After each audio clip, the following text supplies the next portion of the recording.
Welcome to another episode of Jamming with Jason. Hey, today I have a very exciting episode for you. So I know, people in my ancestral roots, they kind of up and left Germany, Denmark, England, and came to America. And even here in America, I had a lot of ancestors that literally picked up and moved across the country at different times. And actually, I guess I've kind of done that a little bit too. But I know that that can be scary for a lot of people. And so I'm excited today to talk to my friend Diane because she just did that. And a lot of people are doing it. And just excited to talk to her about some of the changes that happen when we actually have the courage, right, to kind of follow what we're being led to do, even when we don't know exactly what that's going to mean. So, with that, let's go ahead and roll that episode with Diane. All right, Diane.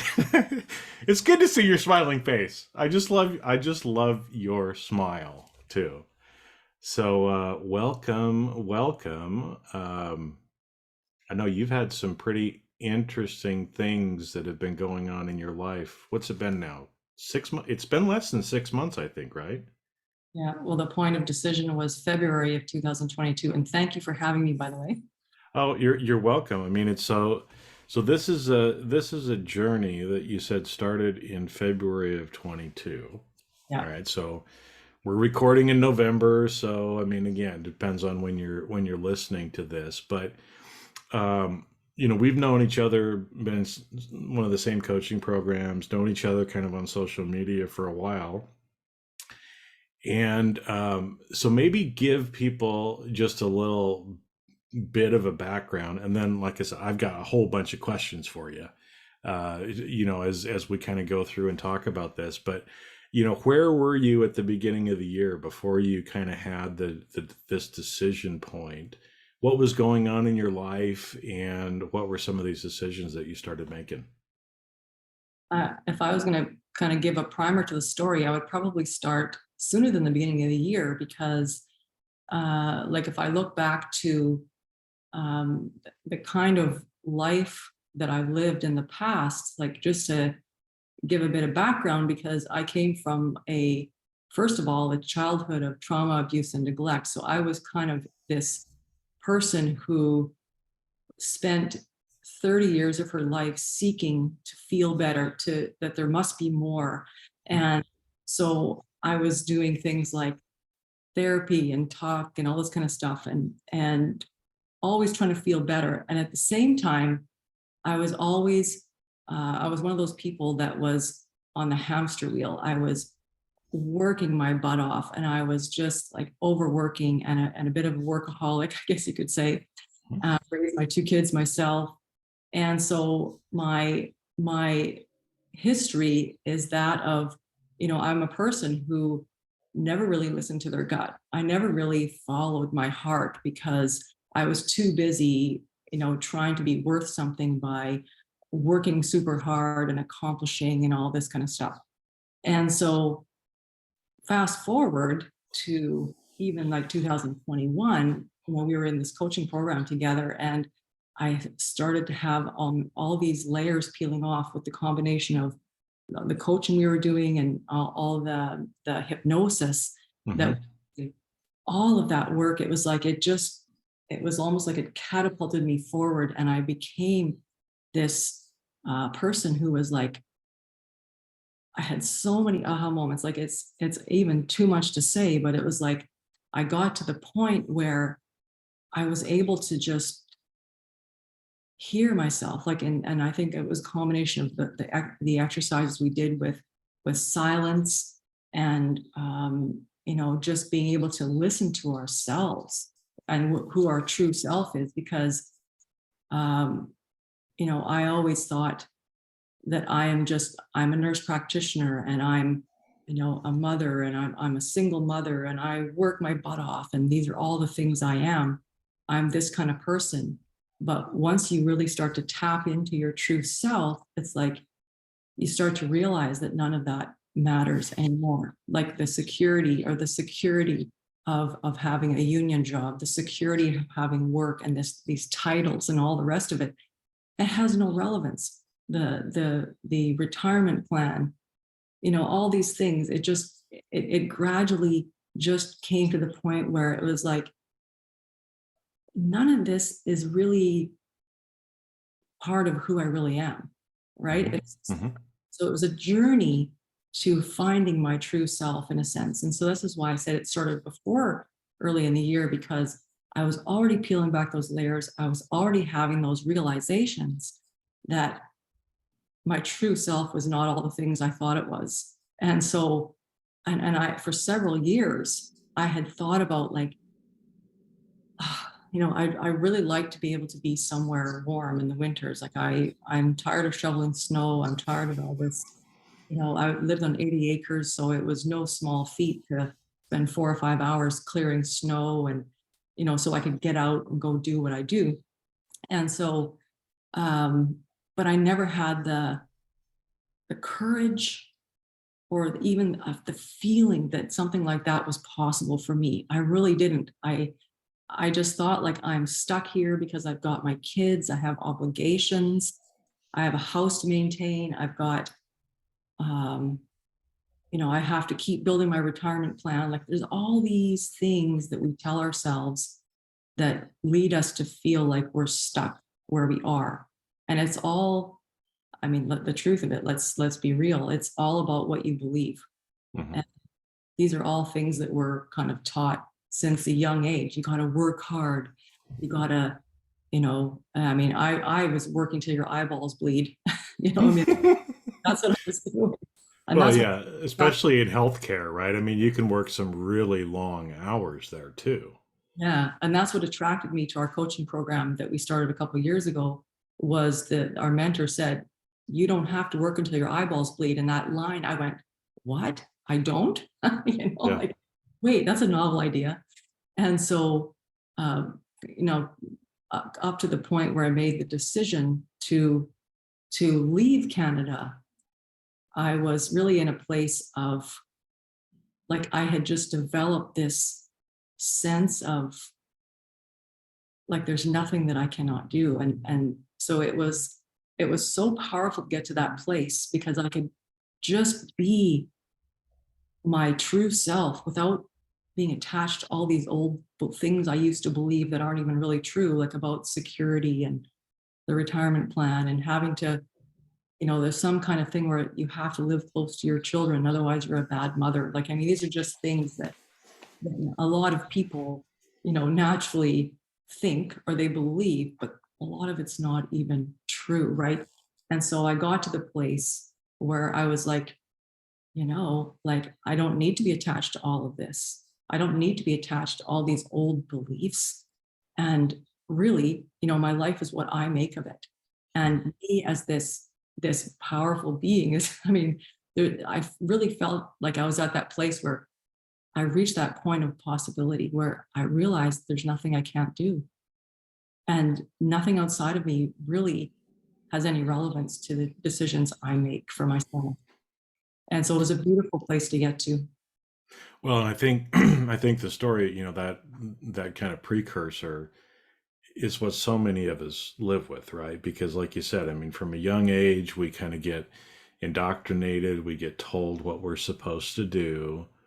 We start attaching to the different identities about ourselves, right?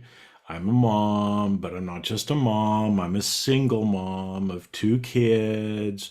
I'm a nurse practitioner. I work really hard, right? I mean, all these things that we get kind of taught and in a lot of ways end up distracting ourselves from being able to listen to our gut or our heart, right? It's almost like, I see this with so many people, right? Where we're just so busy. We're, these terms like working until your eyeballs bleed, and all these different things where we just get so busy living and doing the day to day of life that we never take that time to check in with ourselves and ask ourselves, am I really happy? Right. And obviously you started that on that journey before of thinking, well, hold it now, just a minute. Am I actually happy?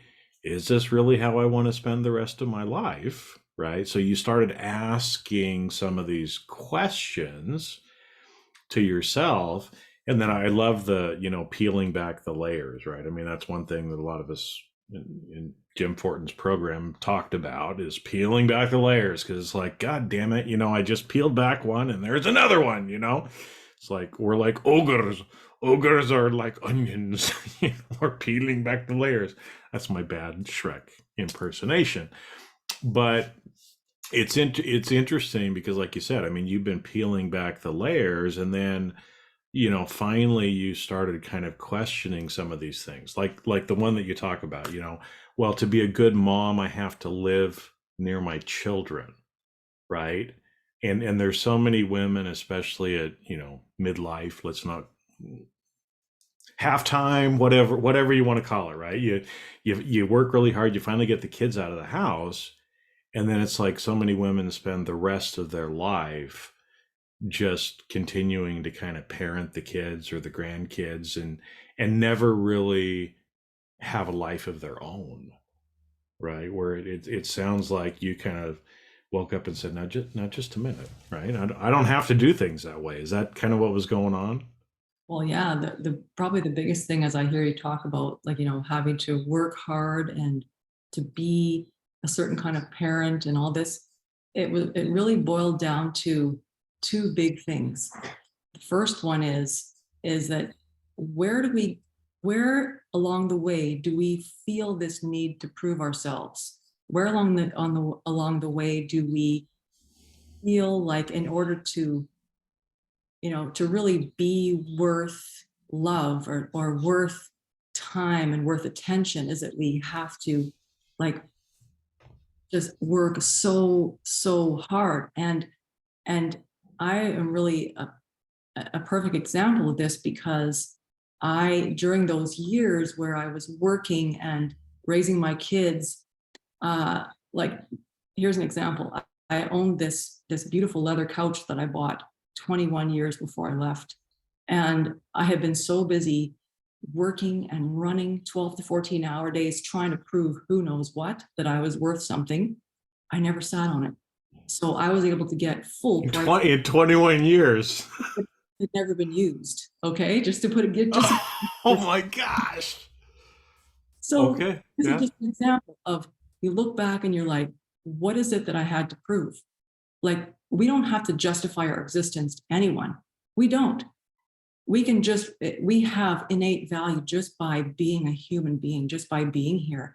And so many of us run circles, work so hard, run around trying to, look after other people and prove that we're such a good person because we spend all this time helping other people. Meanwhile, we neglect ourselves and we completely lose who we are in the process. Completely. We're busy doing things like getting involved with, things that we really even don't need to be involved with, whether it's like somebody else's problems or their legal issues or whatever it is that's going on. We get ourselves over involved in these things because we feel like it makes us a good person. It somehow defines us and it makes us worth something. And it's like, and that's the perfect example of, we do not need to justify our existence. We don't need to prove ourselves in any way, shape, or form. And that's a magical place to get to. Now, that's the first thing. The second thing is that when we feel this sense of obligation to things like, I got to maintain my house, I got to be close to my kids because otherwise I'm a bad mother.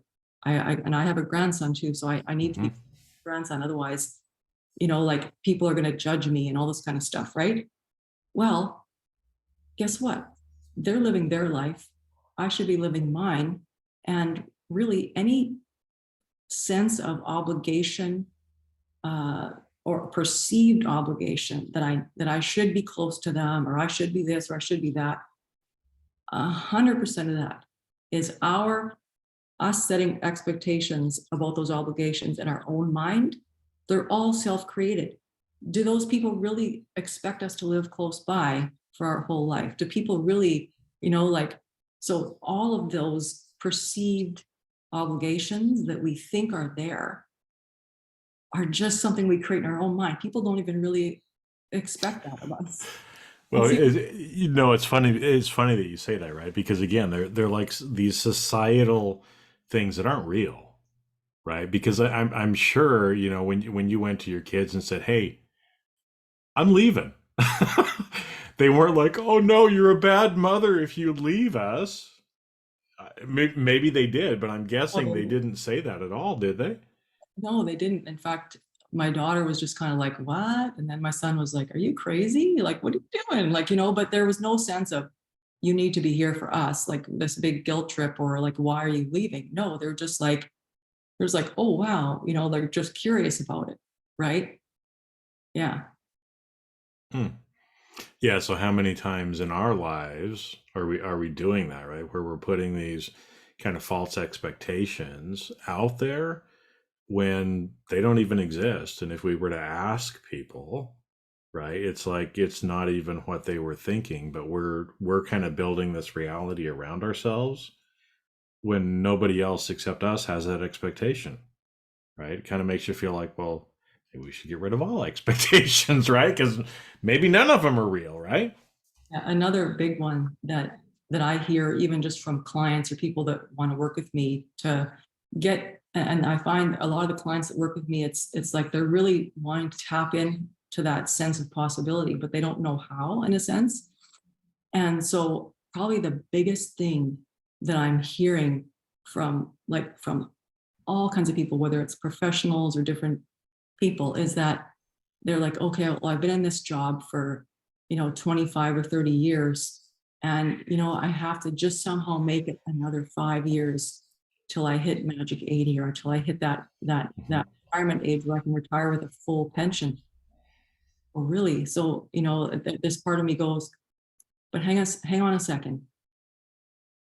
What is it, is like, really, what is it costing you to live this many years, pressuring yourself that you have to do this, when really, if you left 5 years early, you would still have your retirement plan. And then you could do some other things that really you're passionate about, that have nothing to do with your career. And it will not impact you financially. In fact, you may be better off financially. So, but see, a lot of people have this, this belief that I have to put in these last 5 years or these last 6 years.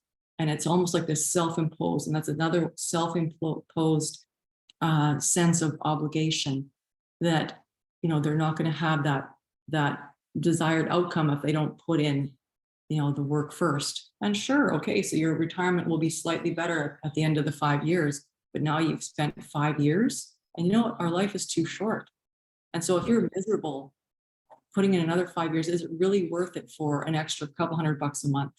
Right, when you could easily make that back and more by doing something else that you really love to do. Yeah, you could just do something on the side, just a few hours a week and be able to make that kind of money. Easily. Well, and Yeah. it kind of reminds me because, especially, I mean, older generation, and again, I mean, that's where we get it from, right? I mean, my parents told me all these things that you're talking about. And, I remember my mother was that way too, where it was, she was working really hard until retirement. And the idea was when she retired, then my parents would travel, right? I mean, my dad was still going to work a little bit, but then they would travel. And so again, she worked really hard. She got up to the retirement age. She retired, and then guess what? She got cancer, right? And so the last 5 years of her life, okay, they did some travel, right? But it didn't turn out the way she was expecting in her mind, right? And like you say with your clients, right? What's that other 5 years actually costing you? Well, Yeah. maybe it does cost you something like health, right? To where again, if they would have started traveling sooner, or doing some of the other things instead of kind of waiting and following this societal expectation of what you do, right?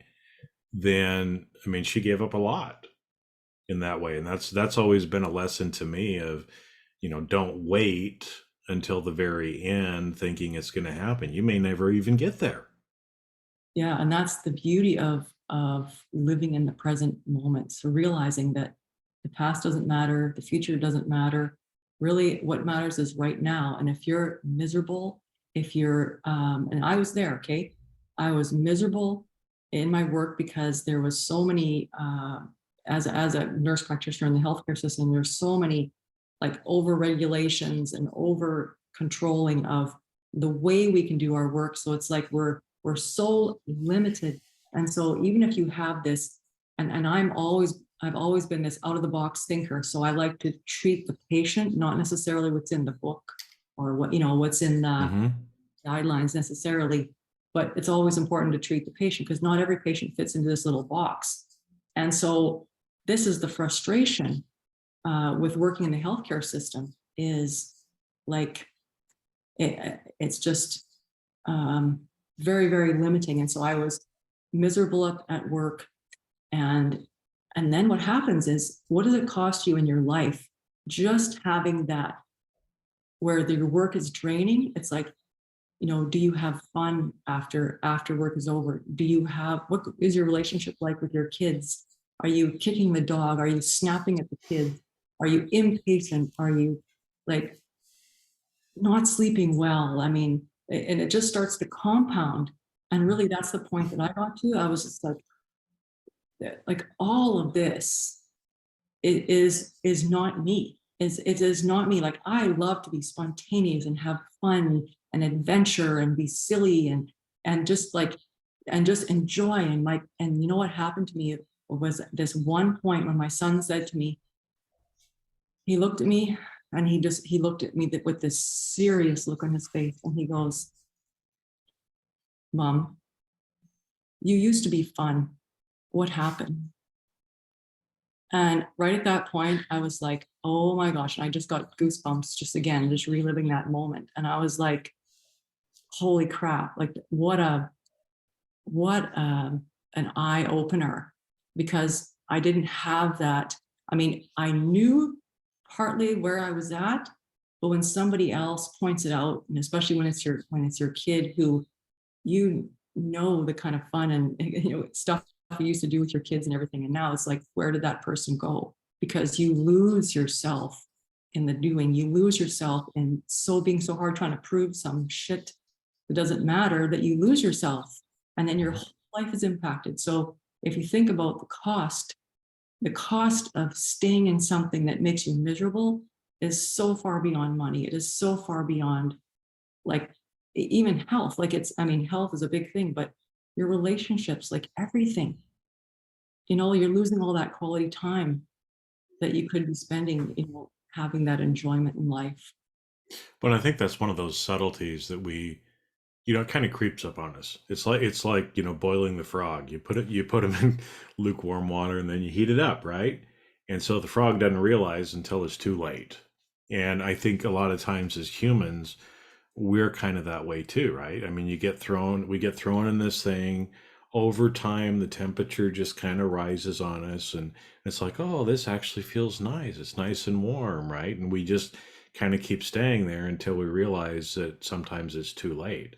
And it shows up, like you said, we come home, we kick the dog, we yell at our partner, we think, okay, well, yeah, I'm 12, 14-hour days, those are rough, right? When you come home, you don't feel like doing anything except maybe sitting on the floor because you weren't on your couch. Right?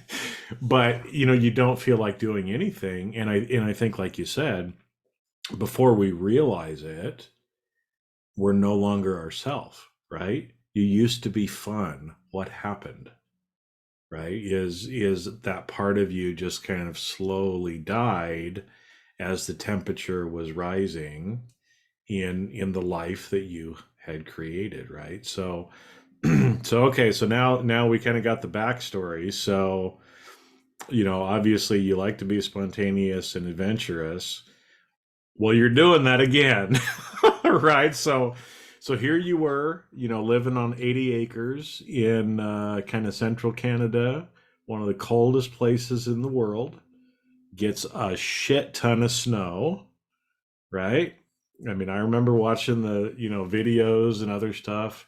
I do love tractors, by the way, though. I'd move Yeah. snow with the I tractor. was, That's pretty cool. That's pretty cool. But so you got to this point, I guess. What were some of the decisions, and how did you end up where you're at now? yeah. So if I think about January, and I mean, the 2022, 21 to 22 winter that we had was absolutely like miserable. So not only was I really starting to get in touch with what I really wanted and who I really am, but then it was like now I was kind of still, you know, I guess you could say stuck in this environment. And normally you could get through it because, let's face it, sometimes the weather gets nicer, if you get a big dumping of snow, well, the weather goes warmer. So you can fire up the tractor, clear it. It's kind of fun. But this particular winter, the fun seemed to disappear from it because every single day it was minus 40. It was just extremely, extremely cold. And so it made, and then we were still getting these massive dumpings of snow, like massive, massive dumpings. And so then it became, okay, now it's like really hard to get the tractor going because it's not warm, Hmm. everything became more and more difficult. And so for me, it started to feel like I'm living in this what feels like a struggle. And I thought, but I'm just not up for this anymore. Like I'm starting to really realize that I don't want to live like this. And so this one particular day, and I will tell you, I remember this exact day. I had just spent the day before, I spent 5 hours shoveling and probably another 4 hours with the tractor clearing out these massive drifts and finally opening up the yard, opening up the driveway so to make it easier to get out and everything.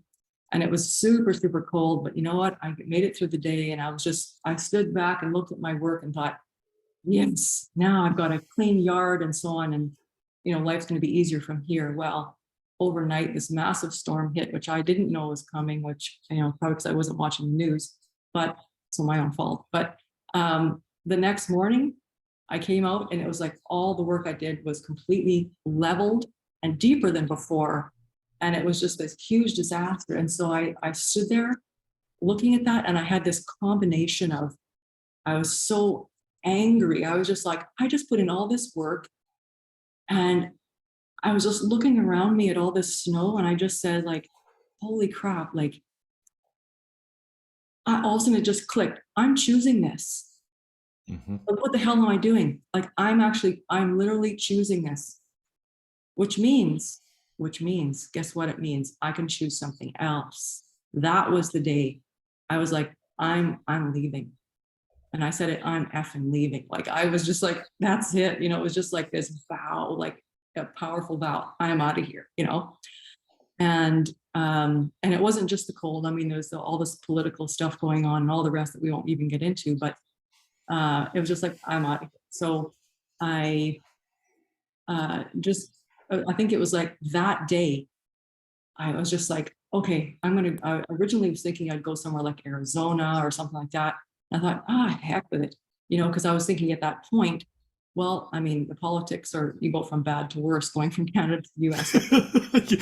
Yeah, yeah, don't move here to avoid politics. So I just said, oh, you know what, Mexico, that sounds good.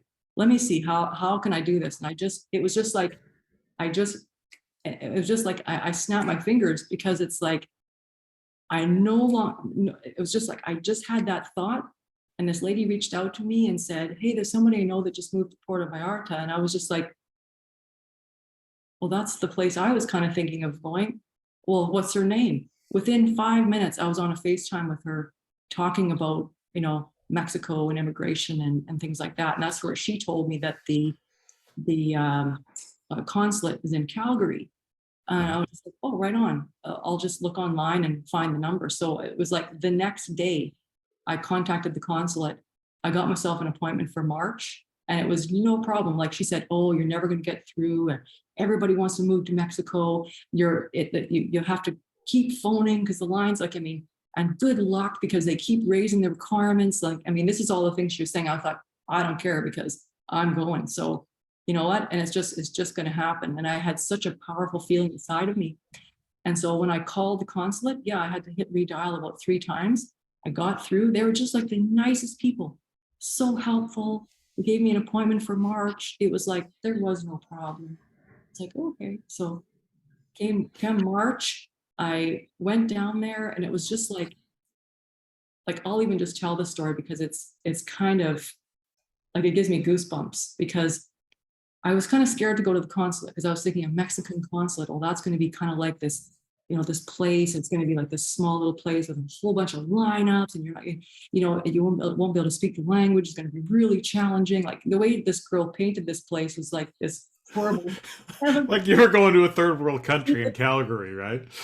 So I thought, okay, well, I'll just park downtown Calgary, and I looked on my GPS. I thought it's only like maybe 7 or 8 blocks, so I can just walk. I can just have a solid place to park. I got there early. Okay, and I had an appointment at 1:30, and so so I started walking towards the consulate, and it was like, and it was so noticeable. Like you can't even make this shit up, honestly. I'm walking along, so I have my GPS, of course, and I get to the cross street, and of course downtown, every street has lights and crosswalks and everything. So I get up to the first one, and as I walked up, boom, the white person came. Okay, it's walk, right?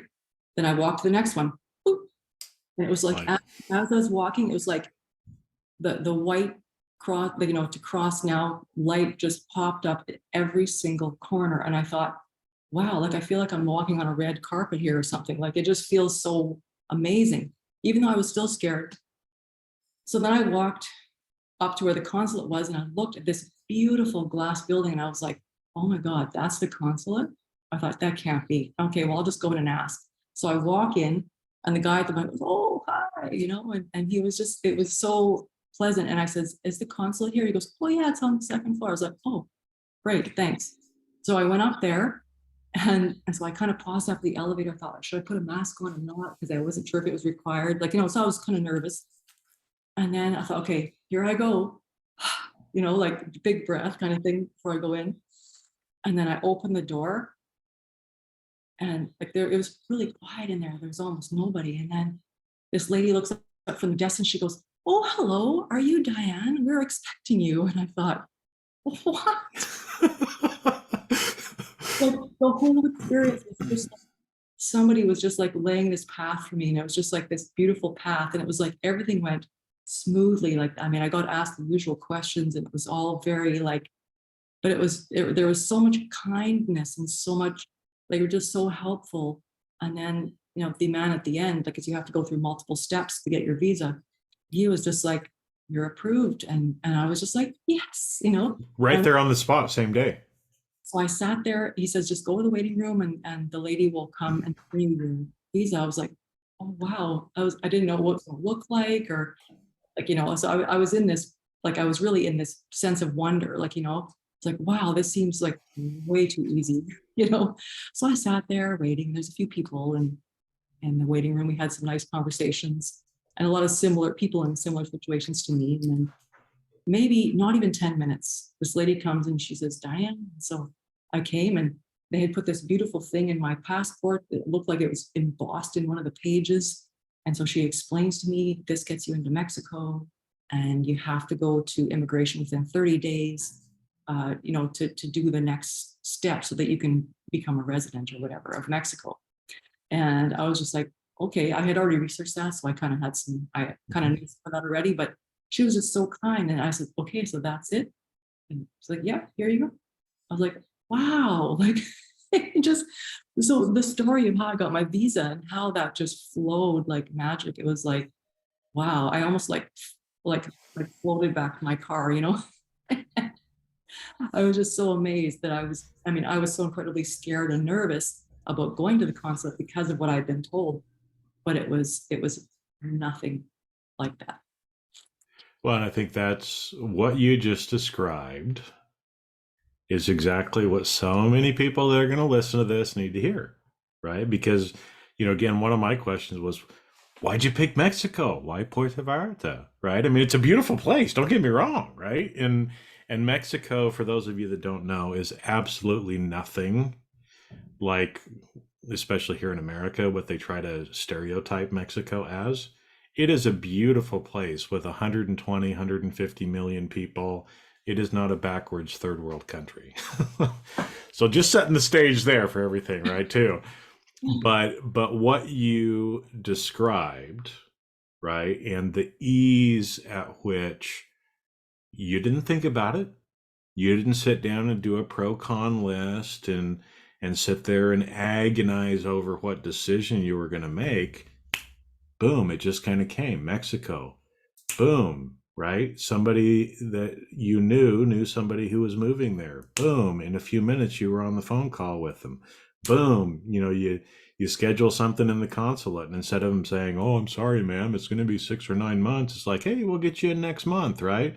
Boom, here's your visa, right? And I've traveled all over the world. I've gotten visas from all different kinds of countries. And yeah, usually you have to go to the consulate, you send it off. It takes you a month or two going back and forth. I have never heard of anybody going in same day, boom, here you go, sticker in your passport, off you go. It was beautiful. And like you talk about that, the flow and how things are just happening. It's like I have this analogy where I say that day in February where I made that decision, like I'm out of here. Like it was like this very powerful vow almost. And it was like from there, okay, so then I got the visa just happened like with total ease. And then when I got home, it was just like, wow, like I almost felt like I was in this flow. It's like this real estate guy left this thing hanging on my door. I was like, oh wow, like I was like, so I ended up using him to help me sell my house. I listed it and it sold on the first day. And then it was like, from there, I was like, oh my gosh, it's sold. Oh crap. Okay, here we go. Now I got to move. After having, raising my own kids there for 20 years, we had like, I mean, horse stuff and sporting. I had 2 or 3 sheds full of stuff, garage, barn, and a house, like just, it was a 3,000 square foot house packed with furniture and decor and pictures. And I mean, all the things that we have that we collect over the years. And I was just like, okay, I'm leaving with my clothes in 2 suitcases, and that's it. And so what I did was I took everything out of my closets, and I just had this idea, right? Took everything out of my closets, emptied out all my drawers, everything. And I basically reserved one closet for, this is what I'm taking to Mexico. Doop, doop, doop. And I just hung up my few things, my 2 pairs of shoes, my this, my that, a couple little things. And I just started using that closet. This is what I'm taking to Mexico. That's it. And everything else, here, have this, here, have that. I just started giving stuff away, advertising on Facebook Marketplace. I had some moving sales and things like that. So I ended up selling my vehicle on the first day. I mean, it was just like, stuff was just like, it was like I literally had, I felt like I had an anthill. You know how the ants march in? It was like, that's exactly how my place was for about 4 or 5 weeks. People coming in, bringing trucks and trailers and hauling freezers and furniture and like, I mean, just it was incredible just how it all flowed. And in the end, I kind of planned, I thought, okay, I'm having a hard stop on May 27th. That's the last day I'm going to do the sale. And so I had booked a donation place within 3 days. So I had time to just kind of like tidy up. And the big, huge donation truck came, took everything else. And then the next day I had a lady hired to come and do like a pre-sale clean. Boom, it was done. And then the people got possession. And I just kept going from there. And it just seemed like there was no, I mean, no bad feelings. There was no obstacles. There was no, like, it was just like, you couldn't even have asked for a better process to happen. It was just like, I woke up every day and was like, today, I am going to bring happiness to other people and wealth to myself, because that's really what I'm doing. I'm liquidating everything. I'm going to bring happiness to others and wealth to myself. And it just flowed without any problems. And so when I just reflect back on that process, it just seems almost surreal how it all flowed, right? And then from there, it was like I had an Airbnb booked in Puerto Vallarta for starting on July 4th. And then I realized I'm going to be done early. And a friend of mine, actually from our coaching group, said, hey, I'm going to Joe Dispenza, and he's in Cancun on the 19th of June till the 26th. And I was like, get out of here. I've never, didn't even know he had events. I've only read one of his books. And I was like, okay, well, I haven't booked any flights yet. So why don't I just fly over there first, go to Joe Dispenza, and then fly across to Puerto Vallarta after that? That's perfect, right? Yep. So it just all flowed. Everything from what I call my escape from Canada to, like getting to Mexico and flying across to Puerto Vallarta. It felt so, there was just so much flow, and, like there was necessarily no stress, but it was because I was just going with what was the next thing. Okay, I just feel this is the next thing, and I'm just tapping into my sense, or my intuition is just like, okay, this is what's next. Okay, let's go. And it didn't stop. Like I talk about that point of decision being like the first domino that I tapped in this whole flow of things. Well, I was in my Airbnb for 3 weeks. I felt like I was at home. And then there's another story relating to the flow and how I ended up getting my apartment. Well, I was contacting different groups just to explore where some apartments might be. And then I had this, I was looking for a 2-bedroom and 2-bath initially. And so I contacted this lady who was really highly recommended. And so she said, oh yeah, I have one I can show you. This is on a Friday. I can show you, but not till Monday at 2:00. I was just like, oh, like, I just wanted to get going. Yeah. So Sunday, of course, the night before, I was just so like, kind of just pumped up and hyper. I thought, I just want to go look at this thing. So I put on my running shoes and I came out and went on this little hike to come check out this place. And I came up to the building, and I was just like, oh my God, this place, it feels like home. Like I can't even explain the feeling. It felt like home. So I even took pictures. I was like, this is crazy. I sent it to some of my friends saying, like, I haven't looked at this place yet, but it already feels like home. Like I don't even need to look. Like it's like, it was that powerful, the feeling I had. So Monday morning comes around, and the lady, I was just having my coffee and of course chomping at the bit because I had to wait till 2:00. And so she messaged me and she said, oh, I'm sorry to let you know that somebody looked at that apartment and they put a deposit down, so it's been taken. And I just had this sudden feeling like inside my stomach, like, no, like that is not possible. Like that's not possible. So I said to her, okay, let me know if you have anything else. And I kind of just wanted to let myself sit with it for a bit. And I feel like, no, I can't ignore that feeling that particular apartment block, it felt like home, like it was so powerful. And so she messaged me about an hour later and she says, would you be willing to consider maybe a 1-bedroom instead of a 2-bedroom? And I said, I really want a 2-bedroom for my own reasons, so I can have an office and things like that. I said, but sure, why not? I'll look at a 1-bedroom. She goes, okay, well, let's look at 2:00 this afternoon. I said, okay, perfect. I said, as long as it's in the same area, because I really wanted to stay in this area, and because I have all my things I do around here. And so she says, oh yeah, she says, it's in the same building. Mm-hmm. I was like, get out of here. I was like, oh my God. It was like the feeling I got in my heart at that point was my heart skipped a beat. I was like, I freaking knew it. It was like that. And so, I came here that day. I walked in the apartment and I was just like, I had my cash ready. I was just, I don't even need to look. Like that's how powerful it was. And then the day I got to move in, which was July 21st, I came in here with my 2 suitcases, the easiest move of my life. I mean, 2 suitcases, and I plopped on the couch behind me, and I was just like, boof. And as I landed, it felt like the last domino fell. Like it was like that whole thing from my decision in February till I landed on my couch here. It was like, the last domino fell, and it just felt like what a ride. Well, and it's quite a story, right? And again, I think again, for everybody who's listening, this is how things can go when we let them, when we let it flow, right? Because again, as I'm sitting here listening to you along the whole path, you didn't know more than a step or two ahead what was going to happen, right? Not at all. But you just allowed everything to unfold in front of you exactly as it needed to, right? Exactly.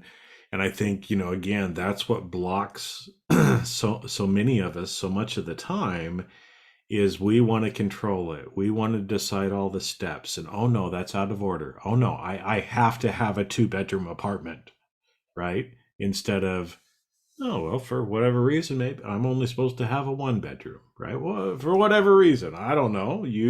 Maybe now, maybe you don't, right? But you were open to it and just allowed everything to flow. And when we're open to allowing flow, things can flow, right? I mean, it's just, again, like you said, I mean, walking, hitting all of the walk signs on your way to the consulate. It's like showing up in front of the building and going, "Yep, this is where I'm supposed to live." But god damn it, what do you mean the 2-bedroom, is gone? Well, because there was another apartment there for you, right? And all along the way, it just feels like you didn't have the attachment, and you're just allowing yourself to kind of go from the beginning of that domino back in February until you landed on on the couch behind you. Exactly. That's exactly it. And just going with the flow. And it's like, and not questioning it. Because see, what happens is along the way, your mind will have like these little fears. But what if this, or, like, what if well, man, I'll be considered homeless if I don't own a house. Like this is, all these fears pop up, right? It's like, oh my God, well, I don't know how to live in Mexico. I've never even been here before. And I'm looking around me and going like, I feel at home. And yet I have no idea how all these addresses work. There's all these concrete buildings just all stuck together. I've never experienced this before. And I'm just like, I almost had to like hold my own hand and say, let's go exploring. Okay, we got your GPS, so you're not going to get lost. Let's just go out and start looking around because, and so there was a lot of, your analytical mind starts to say, but wait, you don't know what you're doing. But wait, you don't know how to do this. But wait, well, what if this happens? It's like, but then this inner part of you says, what are you talking about? Just go. Like, the true part of you would just say, hold your own hand if you have to, like, whatever it takes to go, keep going, right? And I mean, I have many more examples of this as I went along, but it was just like, so it's not like it's that you're going without fear. It's just like that you just kind of, there's this inner part of you that says, that's not even relevant. That's like all this crap that you're thinking, it's not relevant. You just keep going. Yeah. Well, and that's what you've been doing. You just kind of kept going. And, again, I mean, from July until now, I'm sure that there's been other things that have just kind of fallen in place for you as well, right? And I mean, we could be here for 3 hours talking about that, which Oh, I would for love sure. to, but we can't, right?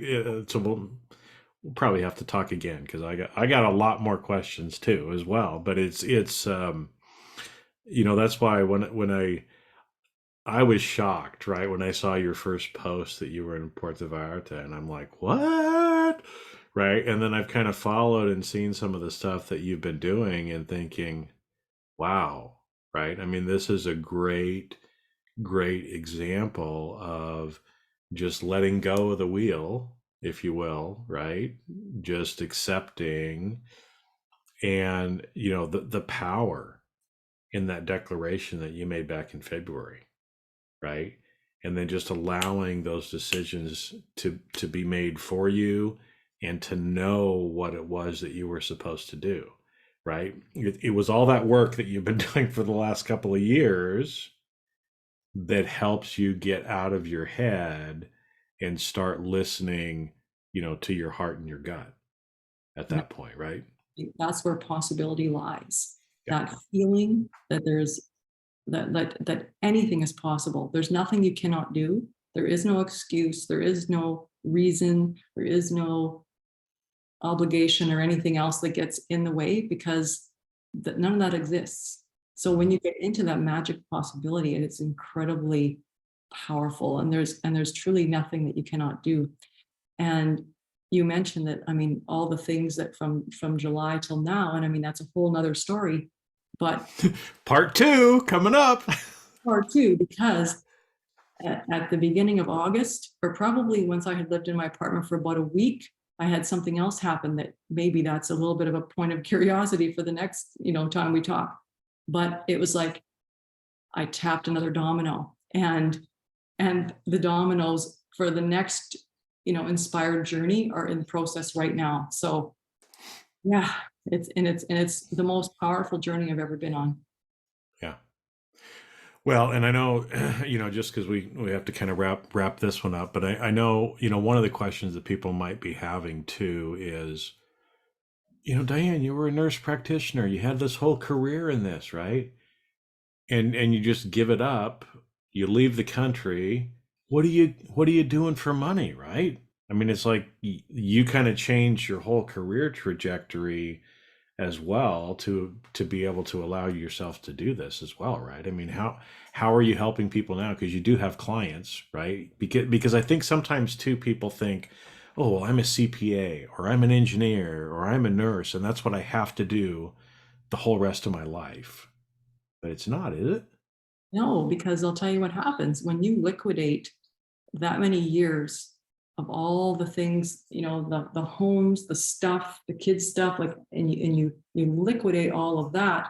You're taking all of that stuff that you really don't need, and you're putting it into a bank account. So now you've got a little bit of a cushion to kind of help you through transition. But when I left the medical system in 2020, I also became a transformational coach, and I added hypnotherapy to my work because I could see the magic of how that helped people get to the point of possibility, and it helped me get there. Yeah. That's what I do on the side, part-time, because to me, it's inspirational and it's fulfilling to be able to help others. But in the meantime, you know what, I can still flow forward with what's important for me at this point. Well, and yeah, because like you said, when when we get rid of and liquidate everything, besides what you'd already saved for retirement, what you got from that, right? It's not like you have to be out there hustling full time to make ends meet. Plus, Mexico is way cheaper than Canada and the U.S. Well, Right? it's exponentially cheaper. Exponentially cheaper. Yeah. What I pay for health insurance in 1 month could I could live very well on in Mexico. So I have no doubt in my mind. And well, it's a whole nother podcast that we could talk. yeah. Yeah. Well, Diane, thank you for coming on here. I just I knew, I felt it in my heart that, we were supposed to talk, because I needed to hear some of what you were talking about today too, but I know a lot of other people do, because it's not to call you a poster child, but it's like, damn girl, you've had quite a journey. And the beautiful thing about it too is that I think, so much of the time, looking from the outside, we might look at it and think, oh, that's so hard. Oh my gosh, how did she do that? Right? But it was easy the whole way. Right? And it's like, why can't we just make it easy? Yeah. And I think that's a beautiful part of the story, that people need to remember. It doesn't have to, you don't have to work until your eyeballs bleed, and things really can be much easier than we think they're going to be.